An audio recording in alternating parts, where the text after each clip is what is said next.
Good morning. Good morning. Luckily, that piece ends with a bang. The music I find so hypnotic that I could have easily lost my place and still be sitting there. Thank you, Bob. That was terrific. And thanks to Erin also, who will be singing for us later. I'm Peter Banos, worship coordinator for this morning. And my job at the moment is to stand here and look friendly and welcome all of you, because it's great to see people on a nice muggy Sunday morning in August. Not quite August, it'll be August soon.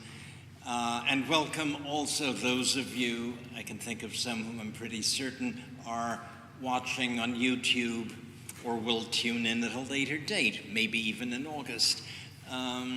It's good to have you all here in body or in cyberspace. And those of you who are new, I know I've spoke to at least one newcomer a few minutes ago. Anyone here who is unfamiliar with our community or with Unitarian Universalism as a whole and would like to get to know more about us, please stick around for coffee hour. After the service, we meet, weather permitting, I think it's permitting today, on the porch out in front. If not, we'll move it indoors. There was a threat of rain, I think, so I don't know. And talk to any of us we'd like to talk. I often say that Unitarian Universalists are a lot like Quakers, except they do silence. We like to talk. So, announcements for the day. It's a very slow season, summer, not too much goes on. There is a pop-up event scheduled. Nancy Olson, who is here this morning, chair of the standing committee, has made an announcement that she will be attempting to get a group of First Church members and friends to walk together to Shakespeare in the Park on August 7th. So contact Nancy. If you're here, that's Nancy. If you're not here, contact info is in the bulletin, and you can get it on our website. And as I've said, it's a slow time, but luckily, one of our stalwarts, Rosemary Keene, has come up with an announcement to make to pass the time, and it's an important one also. Hi, everyone. Good morning. The day before Shakespeare in the Park, the Wednesday, August the 6th, it's the observance of Hiroshima, the commemoration regarding Hiroshima and Nagasaki. And this year is the 80th anniversary of the United States dropping those atomic bombs. And there's going to be a major observance at Dewey Square, which, as you probably know, is down right by South Station. It's going to be a lovely event starting at 12 noon and going until 7 p.m. It's an event with a budget, and so there are going to be taiko drummers. They're there at 12 noon.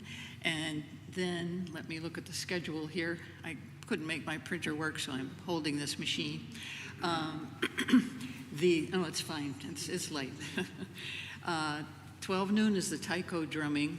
12:30, opening remarks. Throughout the afternoon, there'll be a continuous video that'll be informative. And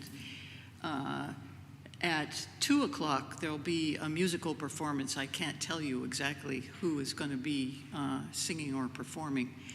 And musical performance. At some point, there's dance. I don't think we have that on the schedule yet. And at 5 o'clock is the main rally, and people will be speaking.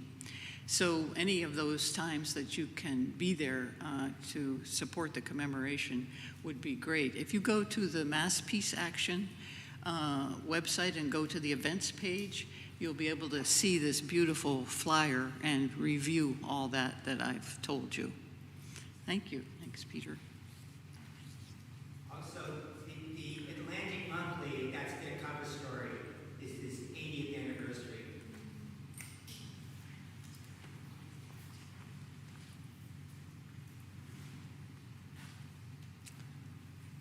Are there any more announcements? Have I forgotten anything? In that case, let our worship, I don't see the little clinker thing that we usually have to make a nice little gong sound. Does anyone know about it? No? Okay. In that case, let our worship begin. Bing!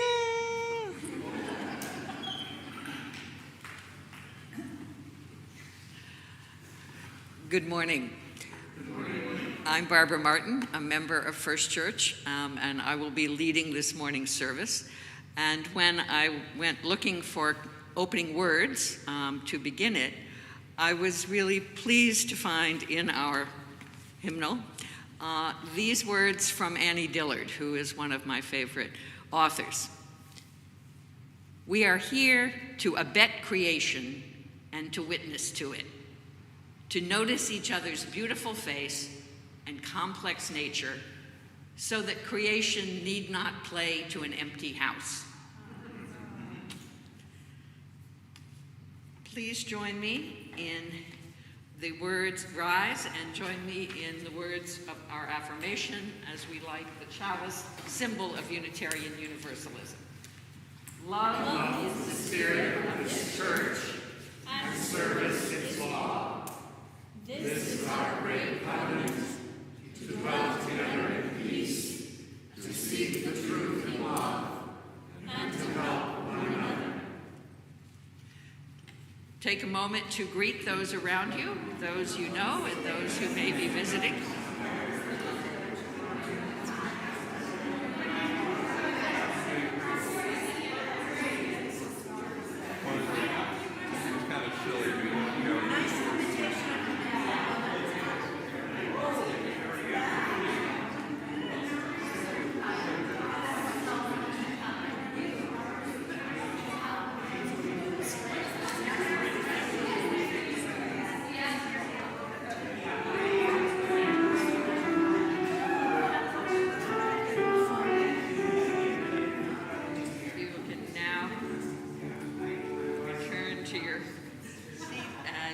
Standing for our opening hymn, "The Morning Hangs a Signal."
now is the time for us to share with one another any joys, any concerns, celebrations, or sorrows that we have been experiencing this week.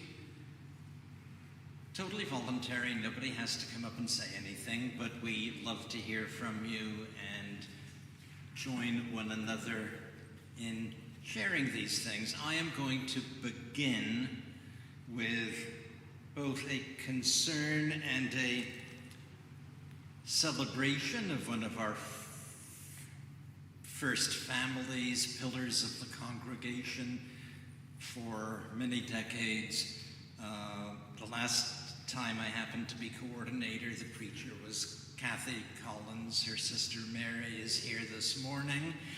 Their late father was music director here for decades, and after that stayed on as historian, archivist.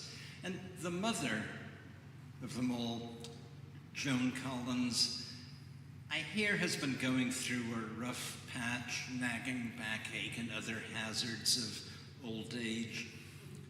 We're all getting there. I'm on the way myself. So Joan, if you're watching on YouTube, you probably are. This one's for you. Now, Susan Patrick. Well, I have a joy and a concern. I stopped by the women's lunch place on Newberry Street last week, and I'd never been there before. It's in the basement of the Church of the Covenant at the corner of Newberry and Berkeley. It's huge, beautifully appointed, lots of small tables and chairs, a lunch line, but they do a lot more than offer lunch, and they're open a good portion of the day so that homeless women have a place to hang out. And so I asked one of the workers there, what do they need? What do you need? And she said, suitcases, backpacks, shoes of any size, gently worn seasonal clothing, and art supplies. And so I had pretty much some of all of those, and I went back and dropped them off. And it is such a satisfying thing when you donate something and it goes to a person, and instead of into the general donation pot. And so I would just say, if anyone would want to bring any of those things to church next Sunday, I would be happy to be the delivery person. And it was just a really wonderful experience. So, for all those women and for all of us. Thank you. Rosemary? Thank you. I have two joys. One is that I couldn't go to the GBIO potluck this week, and John Clark and David Reno did go to represent us, which wasn't such an easy task because we're behind on doing our one-to-ones. So you know how GBIO is, you have to tell the truth about what you've done and what you haven't done. So John had that unpleasant task to say we had done 0 one-to-ones. But GBIO also is, it goes on. So there's still time for us to do that, and we'll be organizing that. But thank you to John and David. My other joy is that a family one. My sister is here visiting for the week, so we're zipping around. She used to live in the area, so she has friends to visit with, and that's been fun. And today is my father's birthday, so that makes it another special day.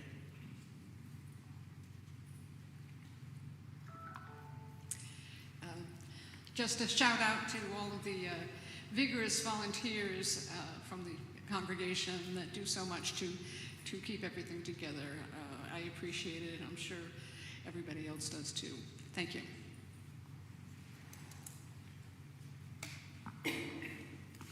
Helen, welcome. Thank you. Good morning. It's fitting to acknowledge and thank Barbara Martin today because she's delivering the sermon. I just want to say what a joy it was to participate in the church auction and to get to bid on two things that were just so wonderful. The first was that a group of 6 friends and I bid together to get a private tour for Barbara at the Museum of Fine Arts on what makes a masterpiece, and it was so wonderful. So anyone who has not been to our auction, please come next time we have one. And anyone out there in the universe, please know we do some awesome things here. And I'm also to acknowledge Lynn Benson, who offered a full lasagna dinner at the auction, and so my friends all came over for a truly outstanding meal. So combining some of these things can actually make for quite a lovely day and evening. Apart from scintillating conversation, one of the things most UUs are really into is food. Nancy? This is sort of between a joy and a concern. One of my grandsons is writing the Pan Mass Challenge next weekend for the 3rd time. I'm sure that some of you know folks who are participating in that or have benefited from some of the Jimmy Fund, or from the Jimmy Fund, I guess. So good luck to all of those people who are doing that 2-day, 150-mile bike ride.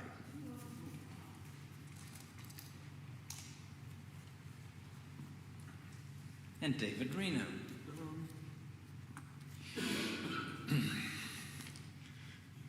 I had a very great time with John at the GBIO organization. We feel they were not just us, and I think of it as being sort of a conglomerate of congregations, each with their own particular belief, but adding into the greater whole. Now I'm from Pennsylvania, and folk art has patch quilts. I think of GBIO as a patch quilt. Each quilt is its specific quilt, but they are added on to the blanket, which keeps people warm. My concern is my wife, who is still in rehab. I would like to try to get her home, so any good thoughts or prayers you have on that would be greatly appreciated. I am also applying for a possible working study at the Star King Ministry as being a worker in social justice. And I would also like to pray and change the children who are starving because we cut off U.S. aid. And I would like to hear the Christian community, whose follower fed the hungry, to object. I wait to hear that. And let us continue our activities to subvert the dominant paradigm. Thank you.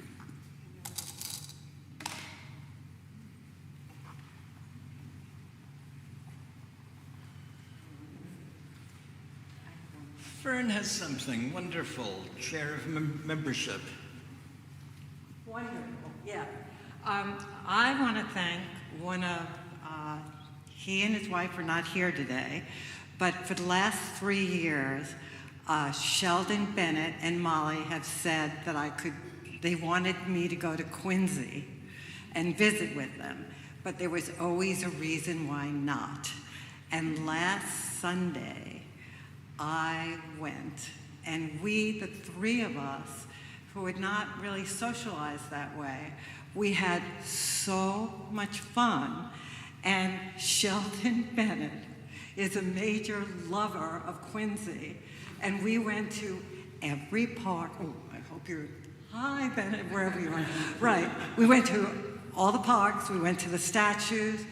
I happen to love history, but he knew history much better than I. So I just want to thank them for reaching out, and Bennett and Molly, we did it before we were all senile, so I'm really very pleased. Okay.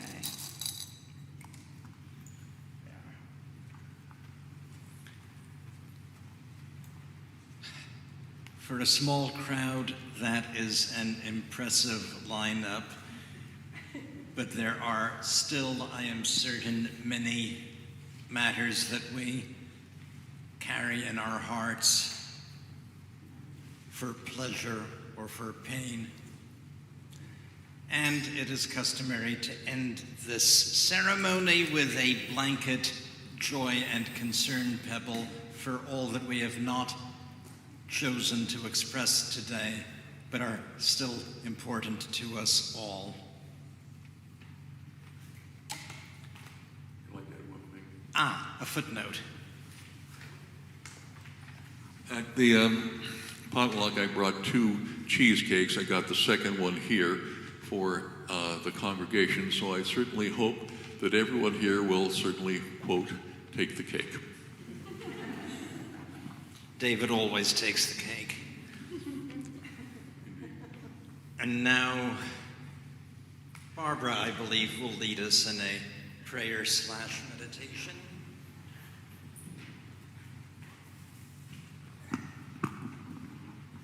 It will, in fact, be a moment of silent meditation, which I ask you to join me.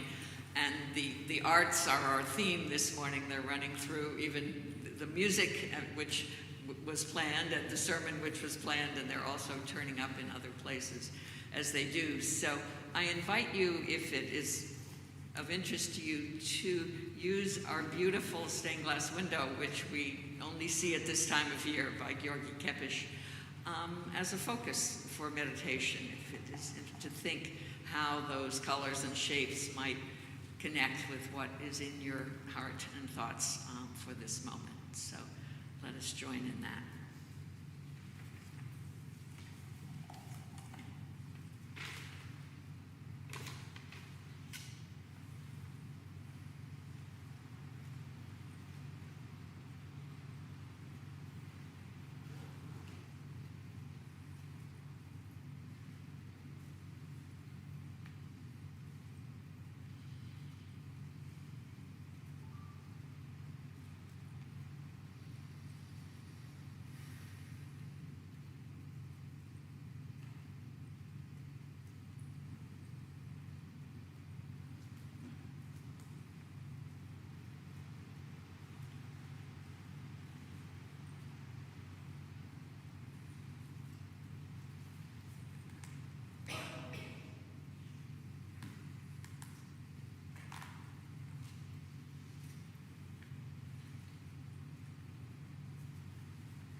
Amen.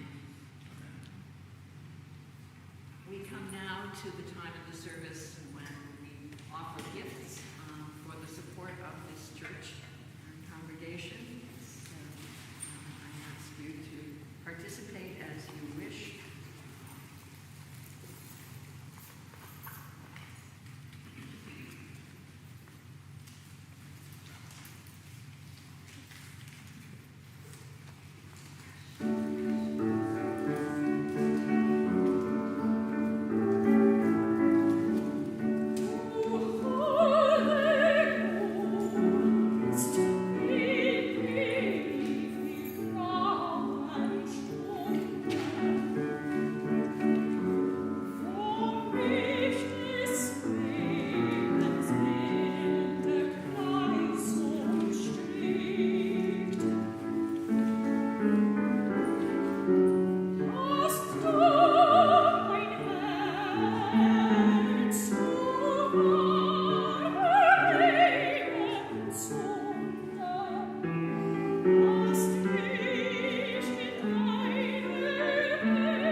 It's so wonderful that the music today also sets poems, and the prelude and the postlude are musical evocations of the visual arts. All of these things are interlacing. When I set out to find a reading that would complement what I was thinking about in terms of public art and how it can both link us to the past and help us reckon with it, it was hard to find one reading that quite worked for me. If anyone has suggestions later, I'd be interested to hear. So I'm going to read two short quotes. The one on the past is a very famous one from the writer William Faulkner, but we seldom hear all of it. The past is never dead. It's not even past. All of us labor in webs spun long before we were born, webs of heredity and environment, of desire and consequence, of history and eternity. And then on the power of art, I have a quote from the theater director Peter Sellers, whose early innovative productions were in Boston in the 1980s. Some of you may remember them. There was an account of his current projects in the Sunday New York Times just a few weeks ago, and he was talking of music, as we are experiencing this morning, and referencing specific difficult pieces, or perhaps somewhat painful pieces by Mahler and Schoenberg that he was working with. And he said, music gives us a way to poetically address things that are really painful to talk about. You have to find a way to touch it without being abusive or exploitative or pornographic. But in these pieces, you can really live in those spaces nobody has words for. So if you would join me in Rise as you are able and willing, and join me in hymn 298, Wake Now My Senses, and we're going to sing just the first 4 verses, not the final verse.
we find public art in the world. Statues in parks and plazas, murals on buildings, temporary installations that pop up to interpret a historic site. I imagine most of you have at least one work of public art that is a personal landmark for you, whether it's in your neighborhood or in a certain part of Boston. As I was putting together that montage, I kept sort of thinking of different people whose paths might pass that piece. I hope you've also had surprise encounters. These works of art exist in our own space. They're not, it's not that separate place that I lived and worked and loved for years, a museum, but they're right out here with us. They often speak to our history. They may be created with community input or from the perspective of an outside artist. They often prompt conversation and sometimes debate. I'm going to share a couple of my most memorable encounters with public art, and I'm going to do that with only minimal visuals. I hope that's not too frustrating, but I didn't want to give an art history lecture.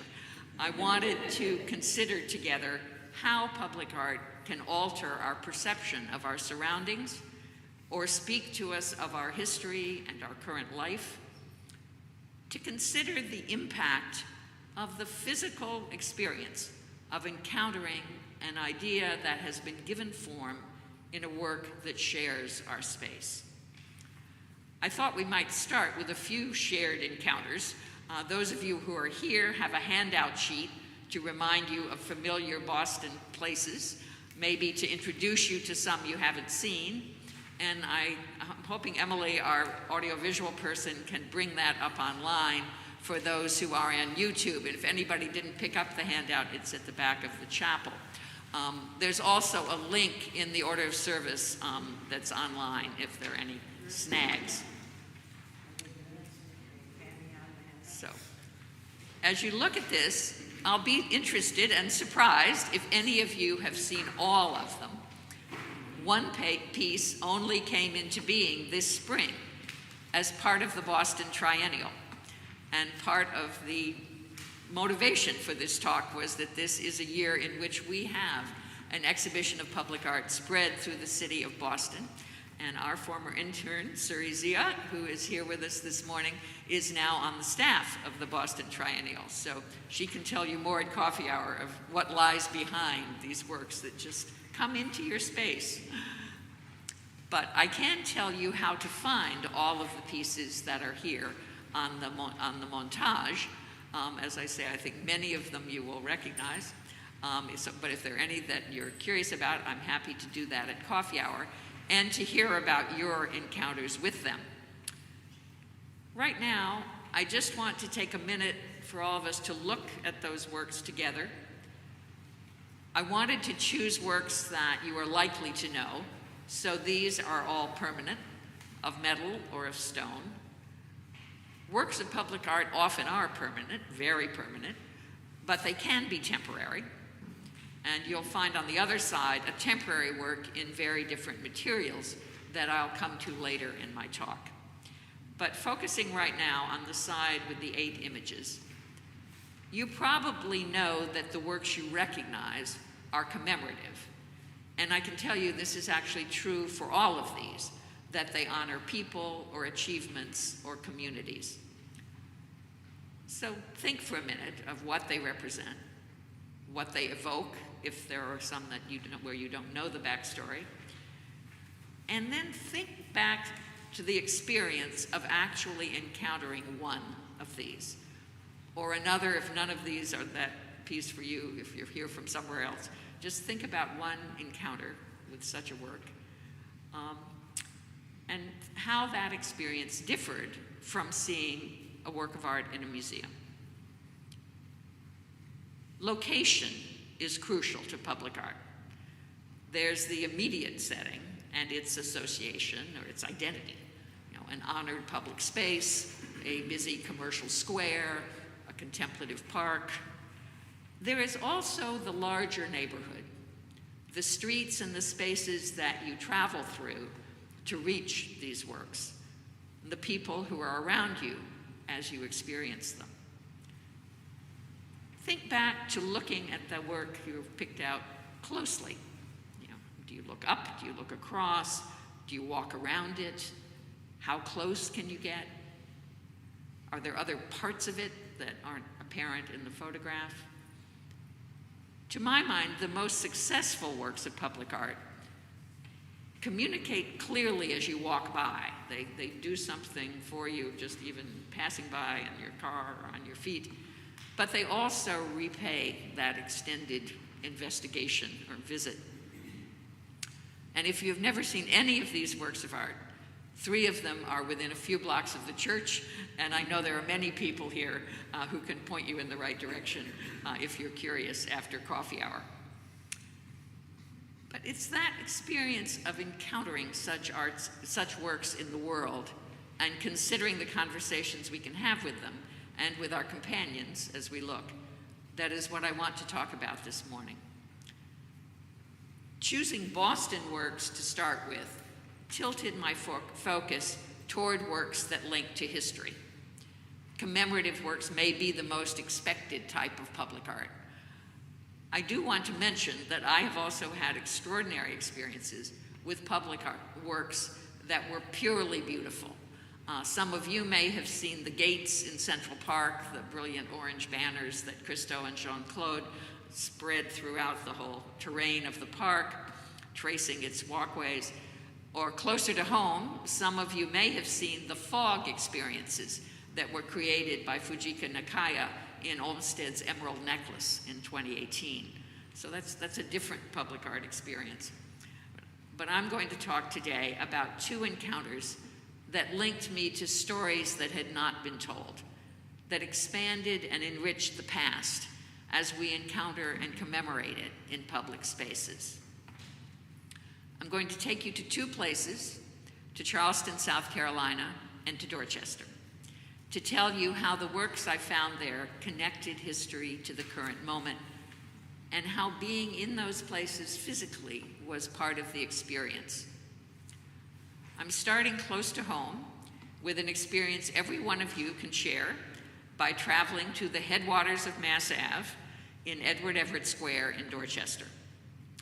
Edward Everett, who was born nearby, was an eminent Massachusetts statesman and renowned orator in the 19th century.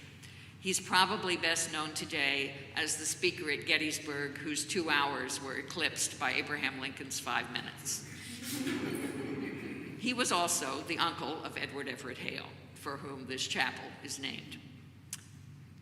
So the square was named for Edward Everett in 1894.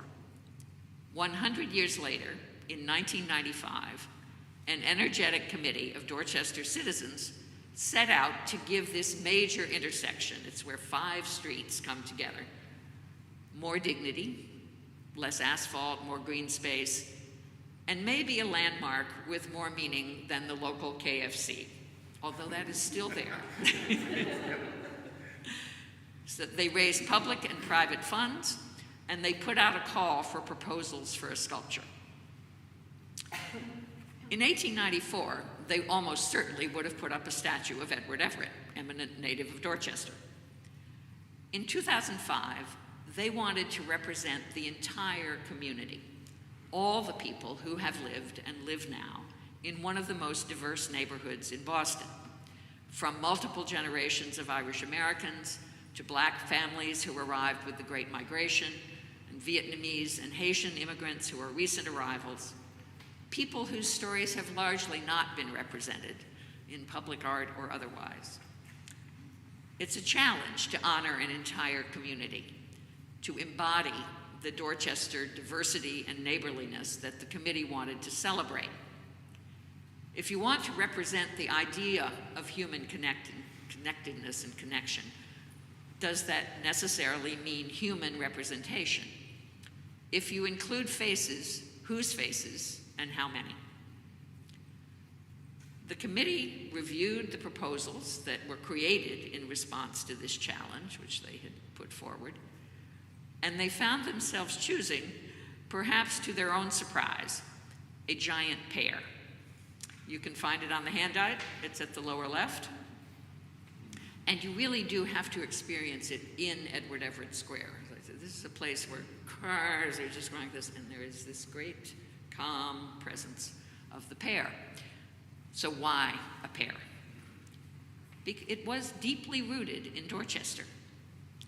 The artist, Laura Baring-Gould, walked the Dorchester streets for months, observing and talking to people to develop her proposal. And I admit to having a personal connection here. Laura's mother was a colleague and friend of mine in the education department at the MFA, and I can testify that this process of talking with many people and gathering their thoughts and looking at what's important to them is totally in the family tradition. And everywhere Laura went, she found people growing food. Vietnamese residents growing cucumbers and Cape Verdeans growing beans. She learned about the early farms in the 1600s, and the 19th century orchards in Dorchester, when it was quite known for its agricultural productivity and shipped food around the world. So when Laura found her symbol, it wasn't just any pear. It's a Clapp pear. The Clapp family were among the first European settlers in Dorchester. Their 18th century home is near Edward Everett Square, and in 1830, on this land, Thaddeus Clapp successfully crossbred a Bartlett pear with a Flemish beauty to create a new variety of pear. So it's something wholly new, created in Dorchester, made possible by cross-pollination. And Laura saw it as a metaphor for the diversity and cross-pollination of cultures and traditions and families in that neighborhood. The Clapp pear is still grown today. It's a good fruit to ship and pack because it has a tough, durable skin, but inside it's soft and sweet. And Laura said that described everybody I was meeting in Dorchester. Laura also acknowledges the value of whimsy. Why a pear? It makes people curious. I don't think that everyone now, goes through Edward Everett Square and goes, oh, a Clapp pear. Well, of course that would, But it draws people in. But there was also a hunger, pun intended, for more than metaphor. And that led to an added element. A circle of 10 modest pedestals, about waist high or child height, you might say, each pedestal holding up an everyday object cast in bronze with 2 quotes below, one on each side. And these objects point to the specifics of Dorchester residents' lives and history. There's a miniature triple-decker. There's a bronze grouping of squash, corn, and beans, the 3 sister foods of Native American cultures, because Laura talked with the sachem of the Massachusetts Ponkapog Tribal Council, and he pointed out, my people have been here for 10,000 years, and there's not a sculpture for us. My favorite pedestal holds a pair of worn bronze shoes, and like all the pedestals, it has 2 quotes. The first reads, "In the morning we set out, I almost perished with the cold." Henry Knox, Revolutionary War veteran. Now that's your most archetypal, old-fashioned history, Revolutionary War type fact. This is Dorchester's proudest moment in the Revolution, when Henry Knox and his men brought more than 50 cannon over 300 frozen miles from Fort Ticonderoga to Dorchester Heights, thus ending the British occupation of Boston. And on the other side, in exact balance with that quote, it says, "She arrived with the money hidden in the soles of her shoes." Immigrant, 1851. An anonymous quote that opens to the story of so many populations and so many eras. So for me, those 2 quotes with the shoes sum up universal human connections across time. They remind us how far so many people have walked when they felt they had to. So that's a piece of public art you can visit now.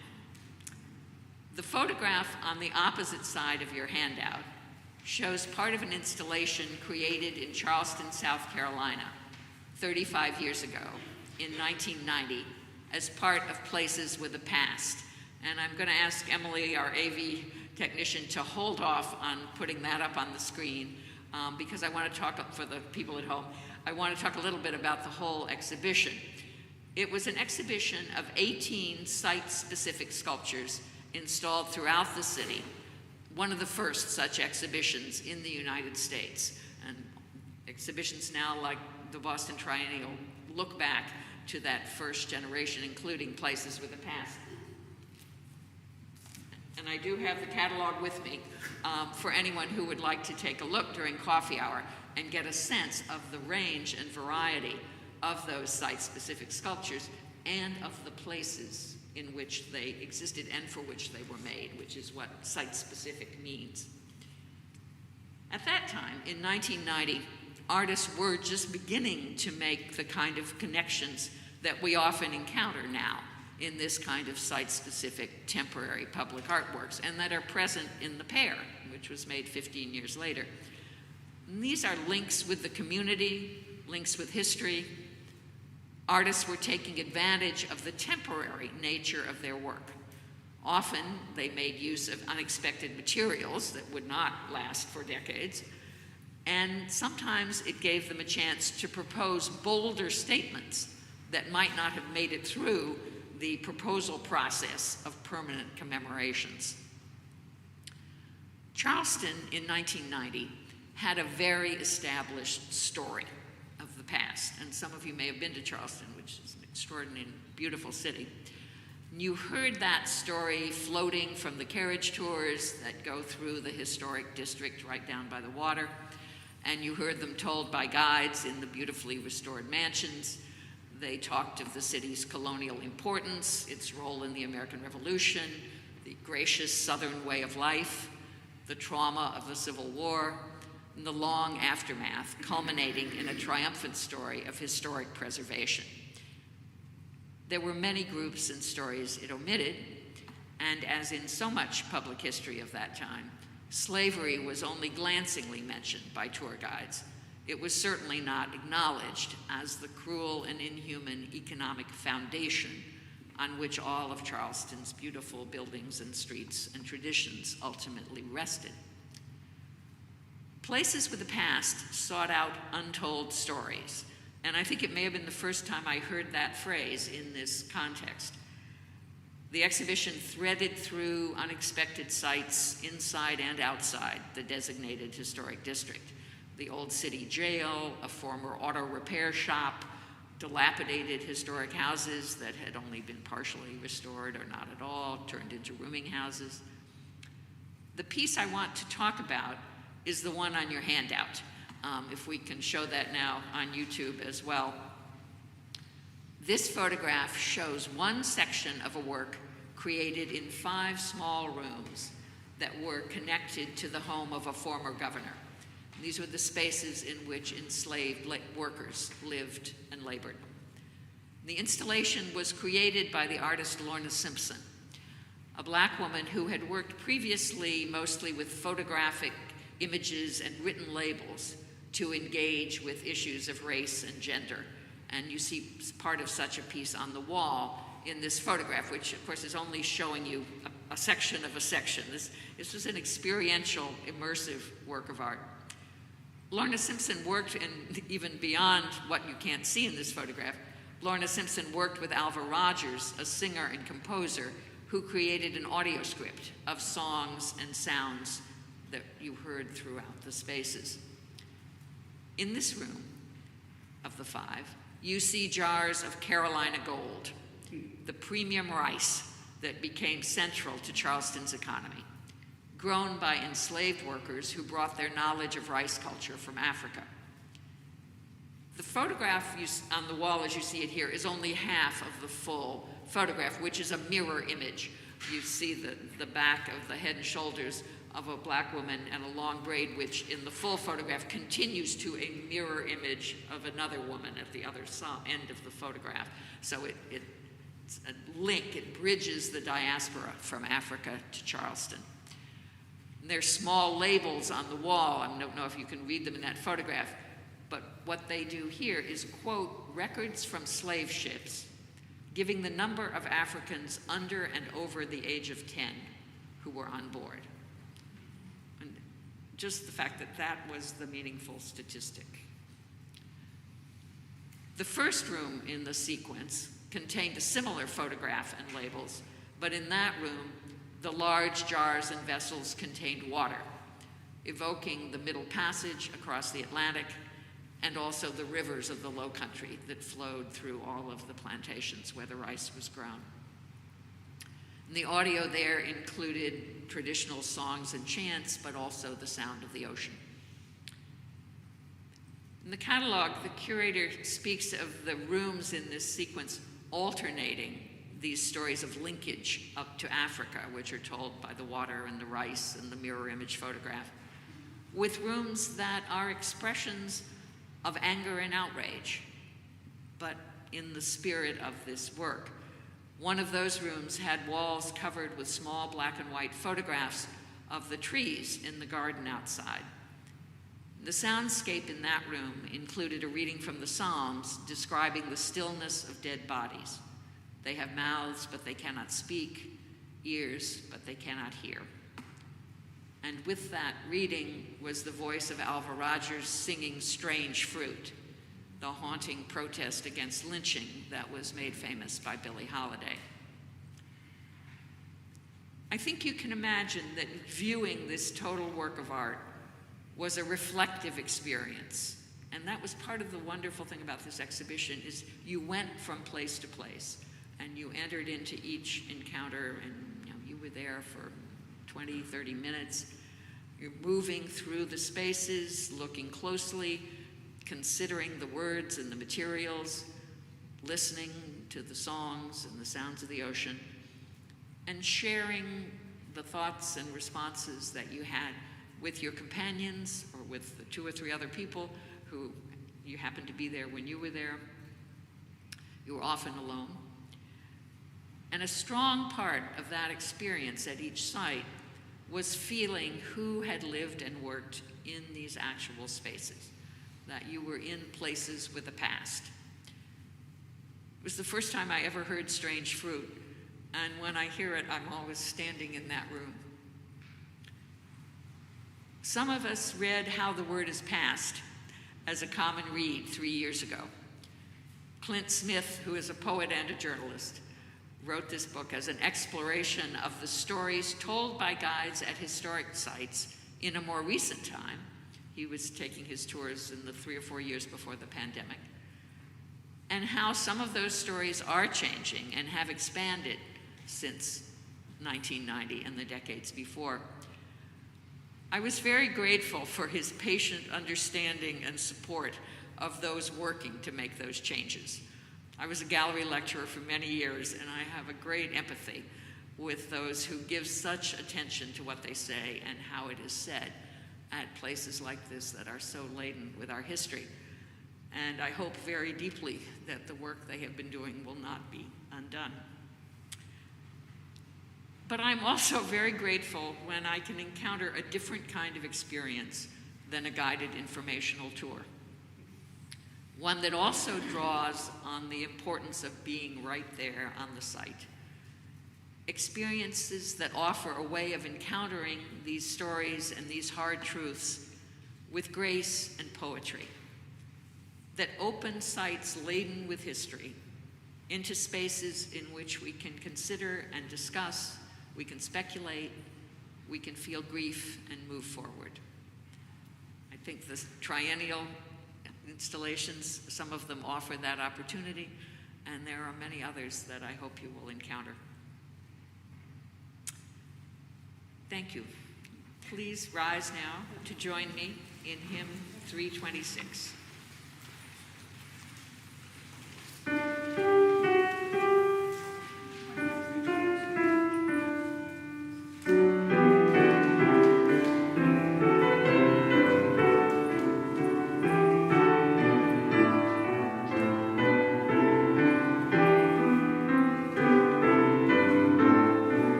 remain standing and join me in the words, these words as we extinguish our chalice. We extinguish this flame, but not the light of truth, the warmth of community, or the fire of commitment. These we carry in our hearts until we are together again. As we go forth into the world this week and in all the weeks to come, I hope we will all encounter works of art in many media that will engage us in conversation and prompt conversation with others. Go in peace.